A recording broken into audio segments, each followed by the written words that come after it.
È finita 2-2 la sfida tra Nuorese e Albalonga. Nonostante siano rimasti in 10, i verdi-azzurri sono riusciti a rimontare per 2 volte lo svantaggio. La Nuorese parte forte, al terzo ci prova su punizione Veracchi, ma Bagaglini non riesce a deviare la palla in rete. La Nuorese insiste, mentre l'Albalonga del nuorese Andrea Pintori si limita a controllare.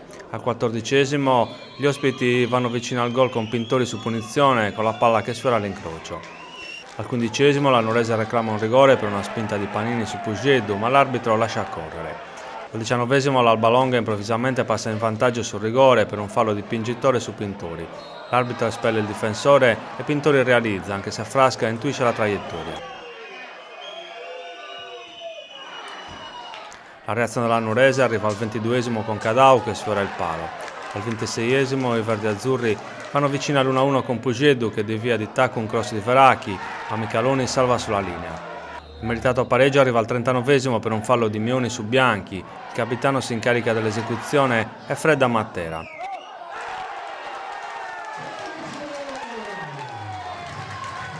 L'Albalonga però al 44esimo trova il 2-1 con Cruz che ribadisce in porta un tiro di Pintori deviato sulla traversa da Frasca. In avvio di ripresa la Nuorese ottiene il meritato pareggio, su Marè di testa trasforma una punizione di Veracchi.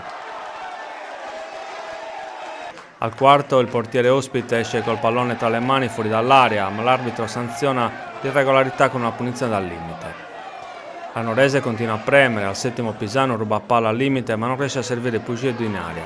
La Nuorese si ritrae e l'Albalonga prova ad attaccare ma non riesce a sfondare. I verdi-azzurri si rendono pericolosi al 30esimo con Veracchi che imbecca Bezzicheri che costringe alla difficile parata il portiere ospite. L'Albalonga sfiora il 3-2 al 35esimo con l'ex verde-azzurro Leandro Guaita anticipato da un difensore. Un minuto dopo Cruz calcia da posizione defilata ma Frasca para, poi Bianchi anticipa Enrico. L'ultima occasione capita alla Nuorese a tempo scaduto, lancio di Biagiotti per Bezzicheri che calcia al volo ma la palla finisce fuori.